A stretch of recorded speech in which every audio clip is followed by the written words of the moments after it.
Shalom and welcome to this edition of Revealing the Truth, where we cover the headlines, the heartlines, and biblical truth. I'm your host, Messianic Rabbi Eric Walker. Christians deal with anxiety and worry just as much as anyone else, but many feel guilty about it because Scripture tells us to be anxious for nothing.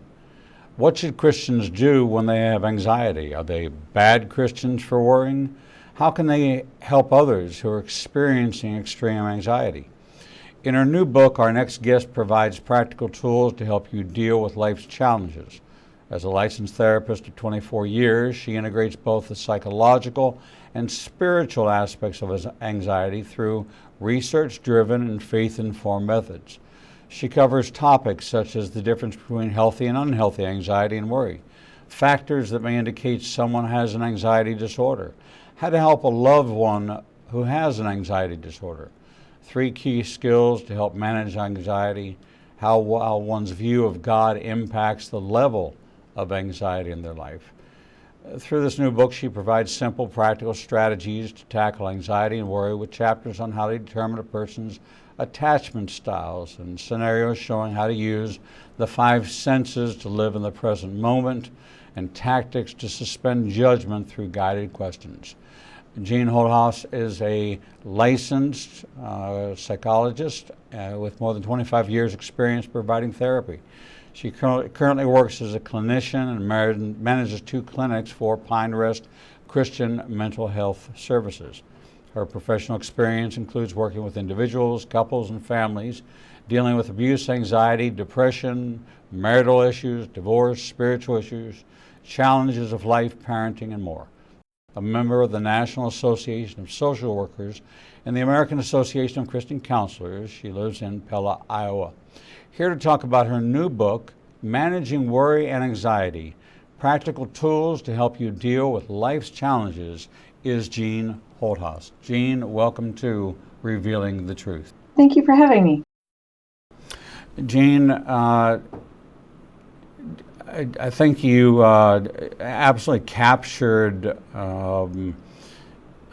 in the description of your book the struggle that people who have a faith foundation find themselves dealing with what we call in the category of mental health issues. They don't seem to have a problem dealing with physical issues. That's just real and that happens to everybody. But as a believer, well, I'm to be anxious for nothing and trust in the Lord and lean not on Him. And we just know Scripture after Scripture after Scripture. And it almost is a setup for us feeling guilty because our faith must not be strong enough, or I'm just not a good Christian because I'm dealing with these other things. But the reality is that faith is not an immunity system, and it's not a bubble that protects us from the trials and tribulations of life. And we're being image bearers of God. God expresses emotions, and every character of the Bible expressed everything from suicidal, Elijah, take me now, Jeremiah weeping, Moses saying, take my life. We find all of that deeply embedded in the character, but we want to say, well, okay, that's they didn't know Jesus, and so that's my pill, and it is challenging. I've been to therapy. I found it incredibly helpful in processing a deep betrayal that could have sent me into a spiral as the closest people in my life.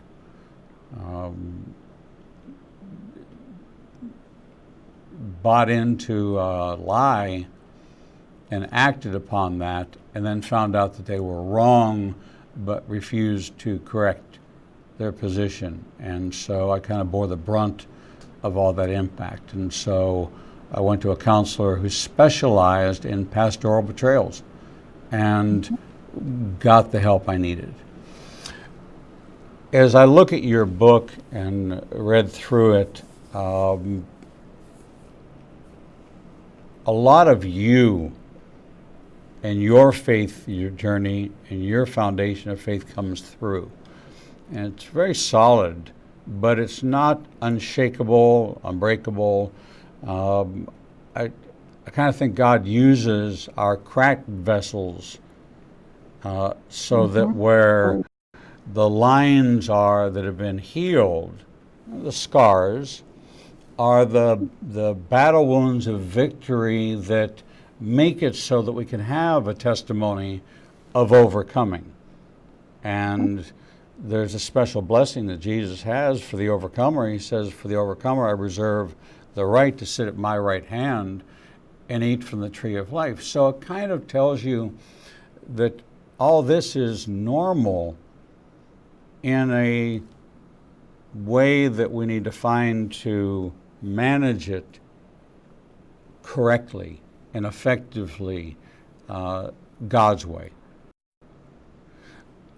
So I want to go back with you to little Jean and what life was like, kind of a mini, where you would start with a client and ask them to kind of take you back. What were the role models? What were the influences? What was the good? What was the bad? How you came to know the Lord, and how that impacted your decision to go into this area.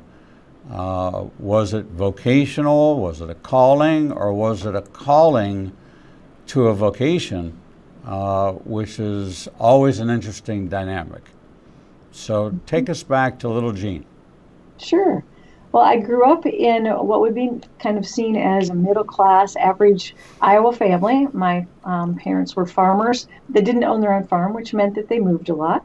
And I was raised within the church, knowing about God, I would say, not necessarily intimately having a relationship with God, but knowing about God, and maybe didn't realize how much I had a relationship with Him until it was tested.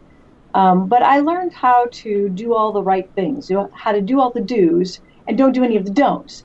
And I kind of grew up believing, well, not kind of, I grew up believing that as long as I did all the right things and I didn't do the wrong things, my life would be okay and that God would be okay with me. So kind of my motto was, well, He loves me, but it was kind of like He loves me because He has to, but He likes me when I do it right. And I was pretty darn good at doing it right. I was an A student, did all the right stuff, but it really didn't like me very much. And I knew all the things that I'd done wrong. And so if you'd have asked me, well, you got an A on a test, I would have said, yeah, but that's because they asked me the right questions. They'd ask me different questions. They didn't know how dumb I was, right? That kind of a philosophy. But looked like the picture perfect kind of person on the outside. Got married, had a couple kids, was a stay-at-home mother. And then I went through a fairly catastrophic event in my life where my husband actually chose to leave our marriage, which in my world was like, that just didn't happen if you were a Christian. And that actually made it so I could no longer do all the do's and don't do the don'ts, because now there's this big thing that happened that I can't make unhappen. That's going to make, God hates divorce. So that makes God like permanently hate me in my world. And that started me on an unraveling journey in terms of like, I didn't know how I was going to function. I didn't know how I was going to survive. And it caused me to begin to have to rework my theology in many ways, which was very, very flawed. I really didn't see God as someone who could love me in my messiness. He could maybe put up with me if I did enough things right, and learn to actually that He loved me exactly where I was, more than I could ever know. And that sometimes things happen in our life that we don't understand. But that doesn't mean that He is punishing us in some way. So that actually started my journey, my healing journey in many ways, and my ability to help others. Almost Well, I can say it. It's almost universal that we interview. I think you're somewhere in the 1,850, 1,900 interviews that I've done on books. My own books were written to me first. They came out of sermons or things that if I was struggling with it, then it's kind of like if my mother was cold, I had to put on a sweater. You know, that kind of world. So if you're going through this, then everybody else must be going through it. So I'm going to use my experience and then share it, because if it helped me, hopefully it will help others. And so we wind up having many of the things we write as reflections of our own journey, and then plugging in that if I can go through this as a believer, then you might be going through this as a believer. You were a stay-at-home mom. Had you already gone to college? Had you already picked a career path, but then motherhood took over and stay-at-home mom took over and put that on the shelf, and then now you're faced with a new reality and you had to take it back down off the shelf and pursue it? In many ways, I graduated with a degree in elementary education, thinking that I was going to help students, not realizing that when you have 189 students in a day, you maybe know their names. And hopefully you're doing a lot of crowd management, but you're not necessarily helping them. And I did that prior to being a stay-at-home mom, and went back to teaching then after that, because it was a career that I knew, but had never really been particularly happy with teaching, in that I didn't actually get to help people. And then when I actually got to a place where I was feeling healthier in myself, thought, maybe this is something I'm called to do. And so I made the mistake of daring God. It's probably not a wise plan to dare God, but I applied to the only graduate school in Iowa that had a social work program, and said, if you get me in, I'll go. It was a secular school, and I wrote very Christian answers to very secular questions, thinking there was no way I would get in, to which I did get in. And they only had a full-time program, and which meant you had to quit your job. So I had 2 children under the age of 5, and I quit my full-time job to go back to school. And I don't regret that at this point in time, but it scared me half to death at the time to do it. Right. It's very interesting. I too have a Bachelor of Science in Education, and I was a kindergarten teacher for 6 months until Stewie Kim peed on my leg. And my starting salary was $500 a month. It was 1972. And I said, you don't pay me enough money to have this happen. So I went off to New York City and went into sales and had a corporate career for a long time, and never thought about teaching again until I went to ministry. And teaching became was like what I became known for was biblical teaching and so there was nothing wasted in any of that, which is really kind of extraordinary when you look back on that journey. So you wanted to help, and I know that feeling. That's a pastoral calling of compassion, of knowing what you had to navigate, and the abandonment, the rejection, and who am I if I'm not this? And I think that's a huge question that we face in addiction. Who am I if I'm not drunk? Who am I if I'm sober? I think we find that in the LGBTQ plus community a great deal. If I'm not living this lifestyle, who am I? Because the other side of it is unknown. And I think it's debilitating that we don't know the other side, and that keeps people frozen in behavior because the unknown is so unknown, and is those patterns of fight, flight, or freeze. I think that we wind up in that freeze mode, and all the things you talk about, worry and anxiety, are freeze factors. They're fear factors.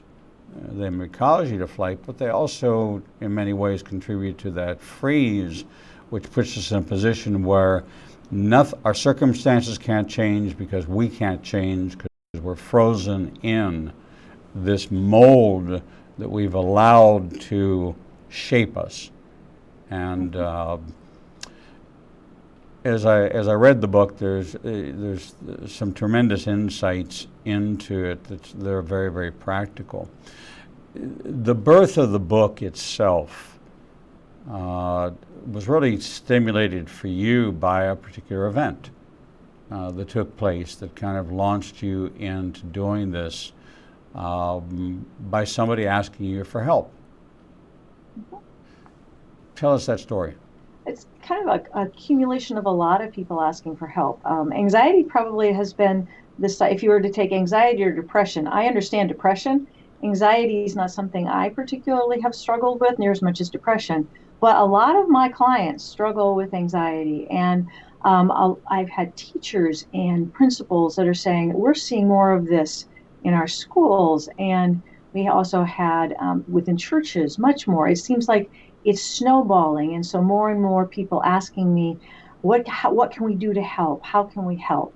And that actually then became okay, there are some things that we could actually proactively equip people with to help them understand that could be helpful in this, and that would maybe stem the tide of that a little bit.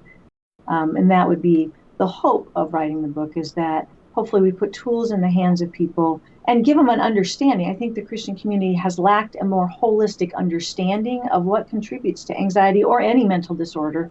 And that's one of my passions, is to kind of look at the more holistic piece of it, rather than it seems like pastors look at their piece, doctors look at their piece, teachers look at their piece, and kind of we never actually put it together and look at all of those different factors. And it's not healthy when we don't. We end up with strange approaches that leave out key factors. I think that we blend worry, fear, anxiety, we lump them in together as they're all the same, but they are quite uniquely different. And the approach to first defining and understanding what it is, because is worry anxiety, and is anxiety worry, and does fear play a part in this, and do we go into living that worst case scenario, that unknown realm of not knowing, because we become a controlling people. We masters of our own destiny, and all these things that have been pumped into us. And then when you find that you really don't have any control over tomorrow, you have no control over the events of the next hour. It's very interesting that I spent a lot of time in Israel, and almost every conversation ends the same way. Okay, well, I'll see you tomorrow morning, and the response will be these two words: Lord willing. And it's an automatic response in the Israel community, is knowing that, listen, you and I can make all the plans we want, but Lord willing, I'll see you tomorrow for coffee. But I'm going to acknowledge right away, it's not my will, it's going to be His will. How do we distinguish between these categories? Worry, anxiety, are there some things that are common Do they manifest the same? Do they feel the same? How do we parse this out where we can name it accurately so that we can have dominion over it? Because if we look at the dominion mandate in Genesis, everything that we can give a name to, we have dominion over. So the diagnosis is what empowers the doctor to treat. He can rule out, but he can't really prescribe and treat until he can name. And we see that pattern in the Bible with the demons. Until you could name the demon, you couldn't cast it out. How does that work with understanding the differences? Are they very subtle, or are they really quite obvious, but you need to have some guidance in order to be able to identify them? Sure. Well, I think you've hit upon a key point, because one of the problems has been that we've used the same word for everything. So one of the illustrations I use is if you use use the word diabetic to describe that sugar high you get after a piece of cheesecake, or the illness that could kill you if you didn't have insulin, that would be a problem. And we don't do that. But with anxiety, we use the same word to describe healthy things, unhealthy things, and disease. And there are ways to separate them out. God created us with a healthy anxiety. And it's always related to an external event. So if a car veers into my lane of traffic, I will have an anxious response. I will move into fight, flight, freeze, because I need my brain to operate differently. I need my brain to kick into that primitive part that's more in the back and just react. Because otherwise, I'm going to get smashed by that oncoming car. But my brain will kick in and I will jerk the steering wheel, I'll jam on the brakes, I'll do something instinctual. And then once that threat passes, that anxiety dissipates. It takes a little bit, but it dissipates because it was connected to an event. And that's the healthy anxiety, where there's something we're going to take a test. And so we feel that little heightened, and it actually makes us sharper. It makes our senses sharper. It makes our reaction time sharper. It helps us to just more instinctually do things. And that's really, really healthy. And that's not what Scripture is talking about when it says be anxious for nothing. Because if you took that away, we would die. We need that. And then you move. So could we call that, and this is a term that I used, and I don't know if I coined it or if I heard it. But with my daughter, I would talk about circumstantial anxiety, things related to a circumstance. Well, in her case, she has circumstantial anxiety over going to a dentist. Sure. Okay. She had so much dental work done when she was little. She now requires medication just to go get her teeth cleaned. And there's a trigger there, and I call that circumstantial anxiety. Her response at that time is actually over in the place where we would label that a disorder, but it probably started over here. Right. And so I would actually call that healthy anxiety at that point, or healthy fears. We want a kid, when they approach the top of stairs, if they're a toddler, to be a little afraid of those, because we don't want them to fall down those stairs. Those are healthy fears or healthy anxieties that we have.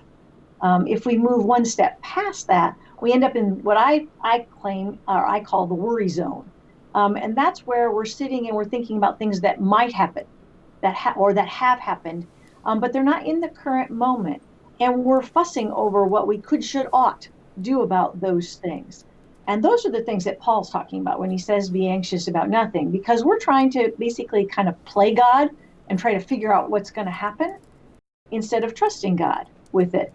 And in that place, those are patterns of behaviors that we've learned, and we can learn different patterns that are more effective.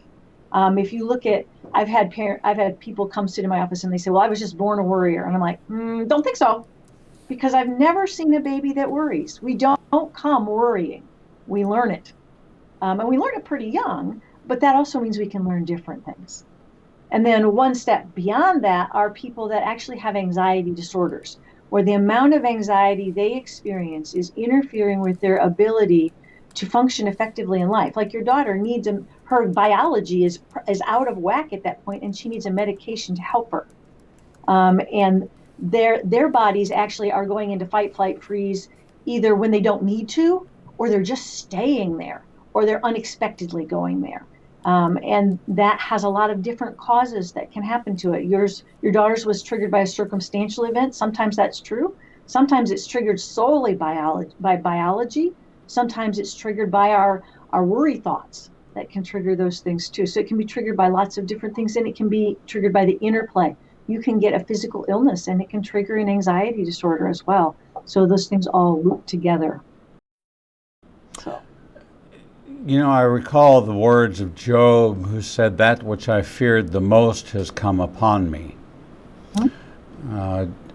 I've talked with many in counseling sessions, and I stopped counseling about 7 years ago.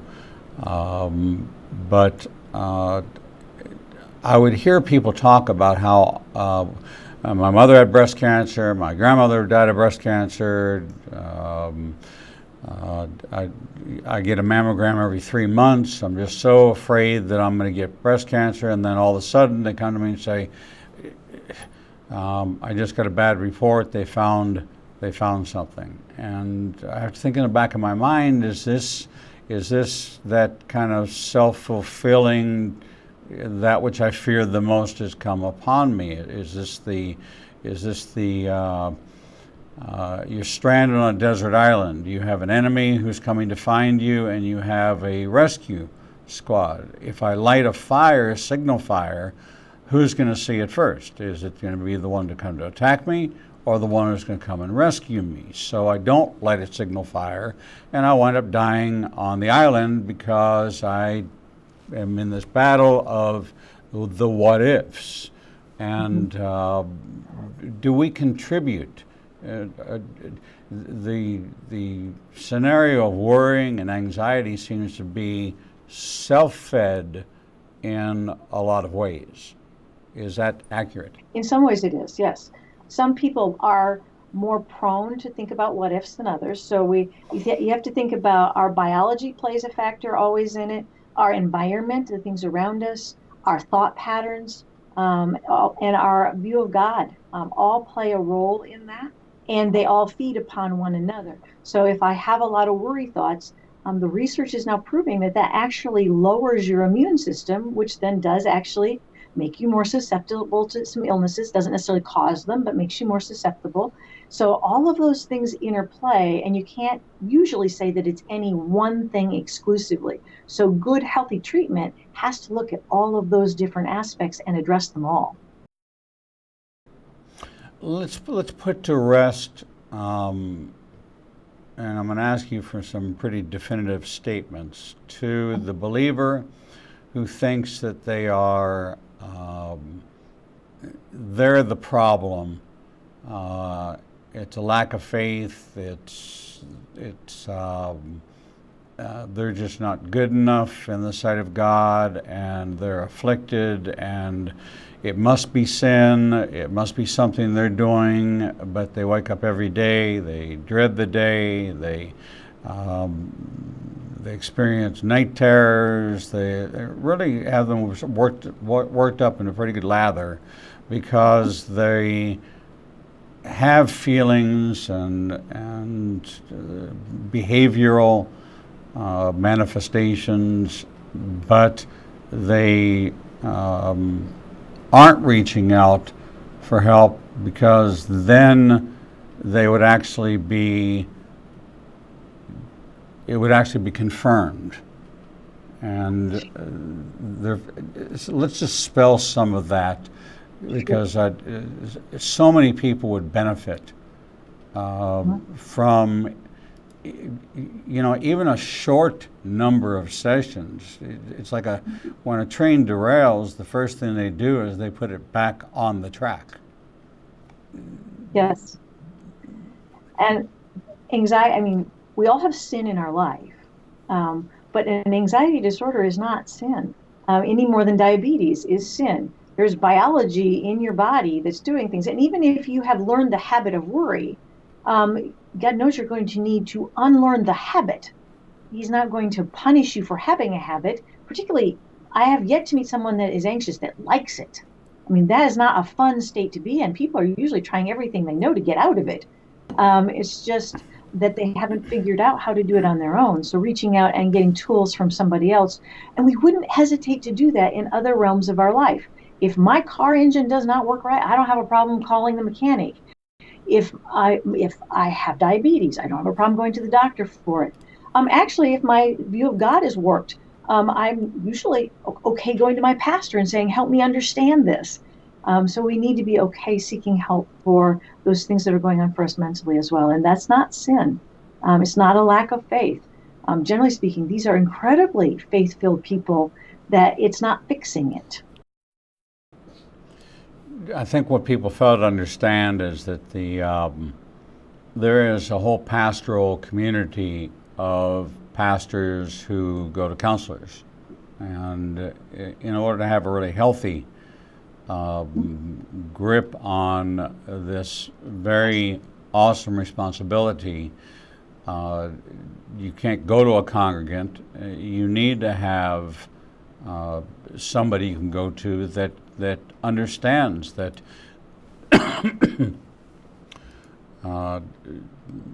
many of us struggle with we're a fraud, because if you only knew the life I lived, you wouldn't listen to me on Sunday morning. And so, how do you navigate? Pay attention to the man behind the curtain, as opposed to the old Wizard of Oz. Pay no attention to the man behind the curtain. We're talking with Jean Holthaus, author of the new book, Managing Worry and Anxiety, Practical Tools to Help You Deal with Life's Challenges. In this first segment, we've heard very clearly that this is not a malady of an expression of a lack of faith, that you're not a bad believer if you have worry, fear, anxiety in your life. What you do or don't do is going to help you navigate your way out of it, and it may not be cured, but you'll have tools in order to manage and really stop some of the suffering, agonizing aspects and kind of unplug in a very healthy biblical way. We're going to take a short break, and when we come back, we're going to take a look at some of the biblical references, especially in the story about the Exodus, about the skills that were being employed as they were going through their trials and testing. And we can look at them, and if we can identify with them as an independent third party that we all know about the story, we might get some insight into ourselves and be more prone to looking at applying those tools, as well as putting ourselves in a position to say, it's okay for me to ask for help. We're going to take a short break, and we'll be right back. The Lord meets you right where you are, and so does Igniting a Nation's new live streaming outlets. You can now watch Revealing the Truth, Revealing the Bible, and Prophecy Revealed simulcast live each Monday through Friday from 10 a.m. to 1 o'clock p.m. Central Standard Time on YouTube Live, Facebook Live, Vimeo, Periscope, and through our website, www.ignitinganation.com. No matter what device you are using, our program will automatically scale so you won't have to miss a single program. And if you happen to miss an episode, you can always subscribe to the Igniting a Nation YouTube channel and access over 1,000 interviews and never miss your favorite authors, special guests, and topics that interest you the most. There are lots of ways to see Israel, but nothing compares to seeing the land of the book and the people of the book through the eyes of two Jewish believers who can take you on a journey that will bring the entire Bible to life. When you join Rabbi Eric Walker and his #1 rated tour guide, Edo Canaan, in Israel, you'll experience incredible teachings, first-class accommodations, and actually walk where Jesus walked. You will experience the Bible transforming from black and white into living color, and you will never see the Bible in the same way again. For more information, visit us at www.ignitinganation.com/events. The Lord contends with what contends with you, and Igniting a Nation is committed to bringing to light each and every issue that faces a believer's life. Our live stream programming and teachings take you on a journey to finding biblical truth from a wide variety of experts who share their insights into a deeper walk with the Lord. We have assembled the most comprehensive panel of experts in the fields of prophecy, caregiving, healing from trauma, shame, and abuse, and so much more. We continue to expand our teachings and programming to meet your needs. We're committed to healing the nations with biblical truth. Visit www.ignitinganation.com to develop a deeper walk with the Lord and start your journey to a transformed life. The Bible commands us to study to show ourselves approved, but most study using Bible study tools and not actually studying the Bible chapter and verse. Igniting a Nation is pleased to present Revealing the Bible, recorded and taught each week before a live audience. We take you deeper into the actual Bible and verse in both Hebrew and English and connect the dots between the Old and New Testament. You can attend our 2 classes in Tuscaloosa and Birmingham or watch the program every Wednesday at 11 a.m. Central Time on ignitinganation.com and all our other simulcast outlets. For more information, visit www.ignitinganation.com/events. Shalom and welcome back to this segment of Revealing the Truth, where we cover the headlines, the heartlines, and biblical truth. I'm your host, Messianic Rabbi Eric Walker. We're talking with Jean Holthaus, author of the new book, Managing Worry and Anxiety, Practical Tools to Help You Deal with Life's Challenges. Jean, welcome back. Thank you. Jean, we've talked about kind of what the healthy anxiety, good responses, and then what turns into kind of that mental health issue where we've gone to the other side and now we have something that we need to address that needs to be exposed, talked about, defined, and look at the possibilities of what tools we'll use in order to enact management, if you will, over this. You may not conquer it, but management is a desirable outcome. Right. May not be cured, but managed, and so that's a healthy target goal. You use an example in the book about these skills that have been proven to effectively help manage anxiety, and you use the story in the Exodus about of the Israelites to give a picture of how these 3 skills are applied that make it kind of relatable by using a third-party example that we're all familiar with. Walk us through that, if you would. So God has used the Israelites in my life as a kind of a demonstration of things, because I always need to know kind of, well, how's this work?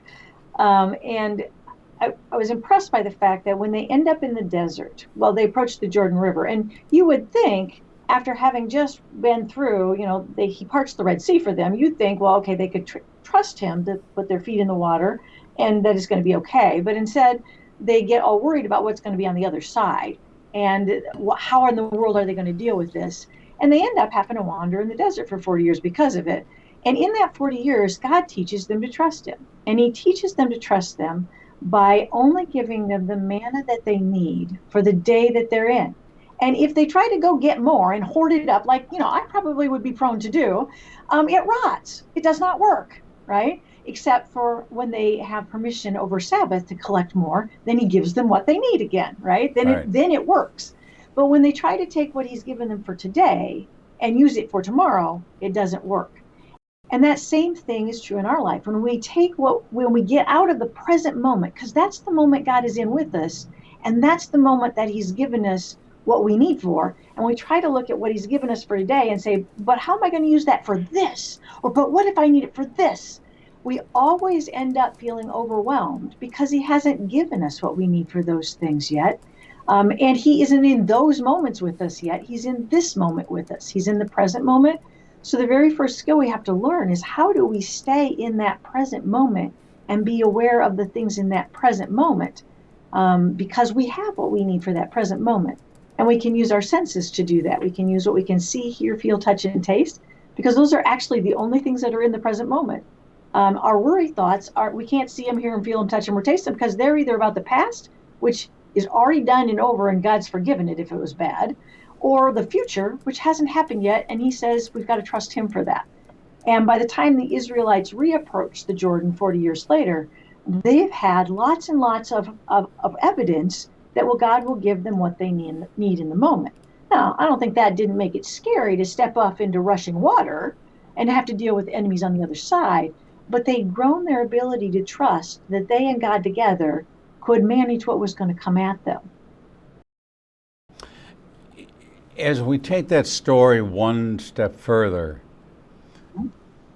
we have 12 spies that go out. God sends out to scout out the land. And it's a very interesting dynamic that, and when I tell the story in a counseling session, I say 12 people go to the doctor and they all get the same diagnosis. You have stage 4 lung cancer. 10 come back and they say, what did the doctor say? And the 10 say, I'm going to die. Mm-hmm. The 2 come back and they say, what did the doctor say? And they say, well, there's treatment, we're aggressively approaching this, and there's likelihood for a good outcome. Mm-hmm. The 10 that said that they were going to die, died. They didn't get to enter the promised land. The 2 that said, here's an assessment. The land is good. I got some really big people over there, but we're going to be okay. It was the attitude. It was the assessment, whether one was based out of fear, the other one was based out of faith. And listening to what God's instruction was go check out, and the instruction was to go check out the land. Yes. This had to do with the earth. Is this a good place to plant? Is this going to be prosperous for you? But they got distracted by the giants, by the larger people, and that put them into a fear response, and they reacted in fear, as opposed to confidence of, hey, the land looked really good. You know, there's going to be some challenges, but I think we can take them. There was a positive attitude.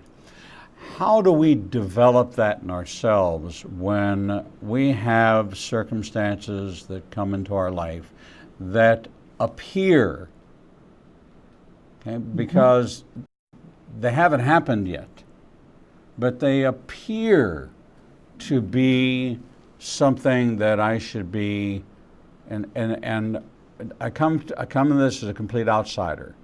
I don't worry. I've never had anxiety. I've never struggled with fear.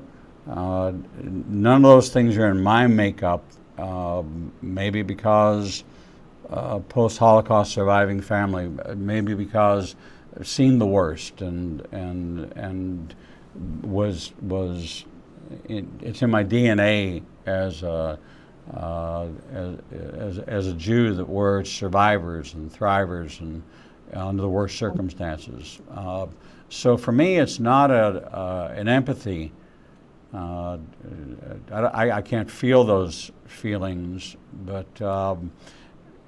how do we, when presented with something that might appear to be problematic for us,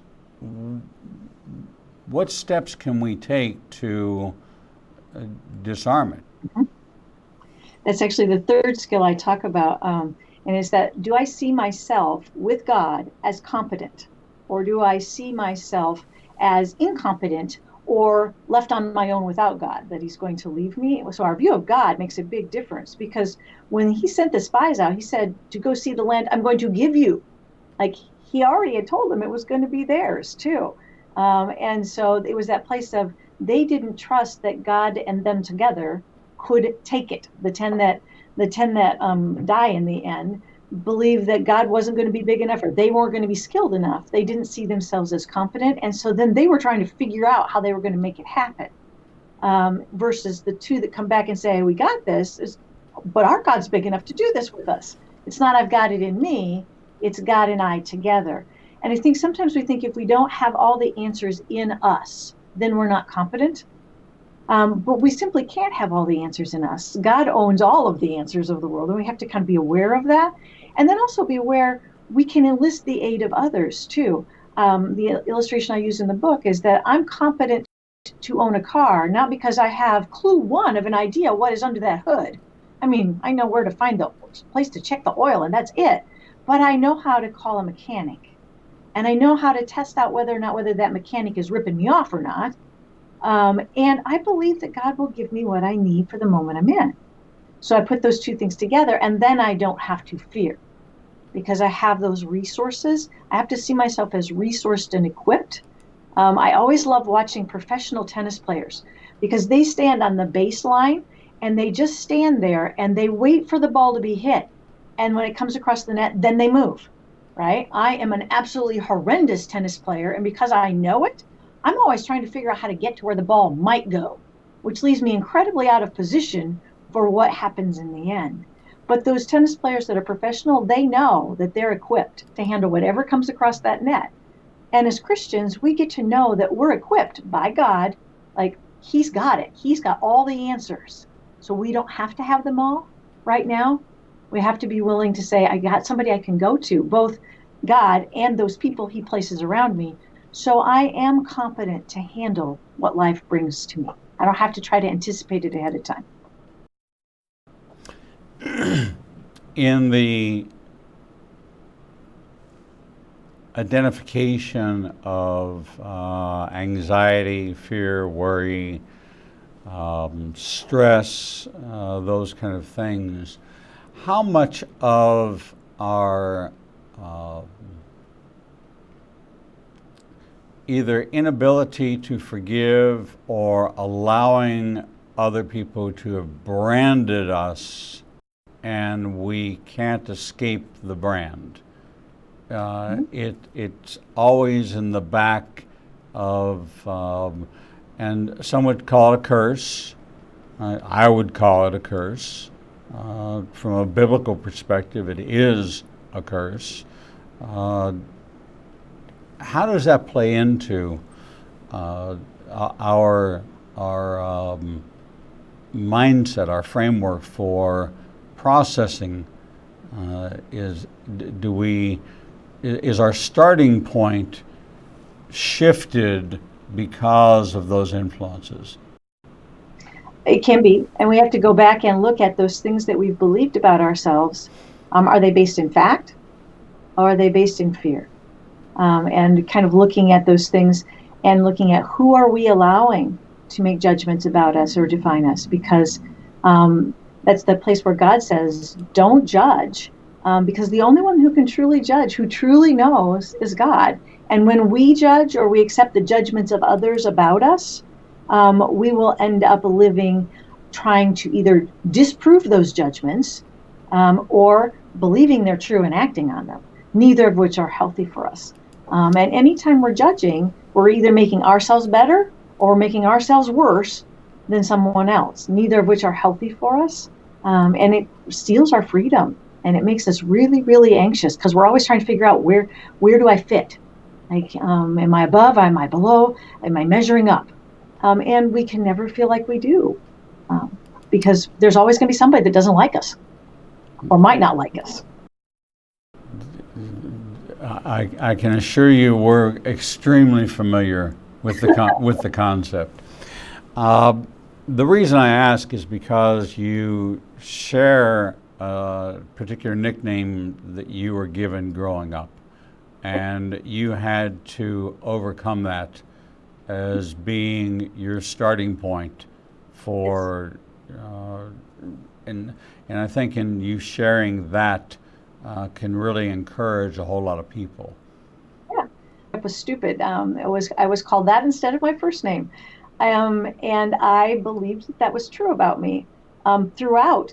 Actually, I was well into adulthood. I was in my graduate school program when I finally laid that puppy to rest, because I could always tell you what I didn't know. And it didn't matter how many tests I aced. I mean, I graduated graduate school with a 4.0 average, and if you did an IQ test, my IQ is above average. But it didn't matter because I believed that to be true about myself. And so I could always find the piece that I didn't know. I could get an A on a test and say, yeah, but. And it wasn't until I actually went, wait a minute, where are the facts that support this? This is a judgment. Stupid is not a fact, it's a judgment. And it's a judgment someone else made about me that I accepted as truth then, instead of stepping back from it and going, wait a minute, is that what God says of me? And is there any evidence to actually support that it's true? And then once I looked at that, I was like, oh, then that's a judgment about me that I'm accepting, and I'm making it more true of me than what God says is true of me. And then it was actually this habit of I actually had to unlearn that and learn something new to put in there. But I first had to take it and look at, I had to identify it as a judgment, not a fact. And then I had to check out the facts about that judgment and see what am I willing to do with that. And I needed to be willing to forgive the person that gave me the label in the end too, then, because that's part of the freedom of that. Because once I realized, I was like, then I was mad, right? Because how dare that person do that to me? And I needed to work at forgiveness, because otherwise I was just going to be bound up in something else. Well, I think there's a couple of great launch pads in the book for starting a journey to healing that give you a chance to read for yourself some of the things you might encounter in a conversation with a therapist. And if you get through the book and you find that there is more that you want to explore, because now you have a little bit more confidence in understanding what it is that you're struggling with, some tools that you can apply, that you may see some progress but not as much as you would like to see. This should encourage you to say, you know what, I've taken advice and counsel from a counselor. I want to continue because I have questions. And when you start having questions and they're probative and they're about what your belief system is based on, is it based on what God has to say about you, or what a coach or a parent or a close friend had to say about you, it's worth exploring without any embarrassment whatsoever. It is, for me personally, my endorsement is, it was the most freeing experience of my life. I was able to process through what would have been debilitating to anybody else I knew, and out of it came a best-selling novel, and launched a whole new outreach that went from reaching thousands to now reaching millions. And it was God working what the enemy meant for evil for his good so that many would be saved. I'm nobody different than you. And when I faced a struggle, I asked for help. And this book is something I wish I had at the time.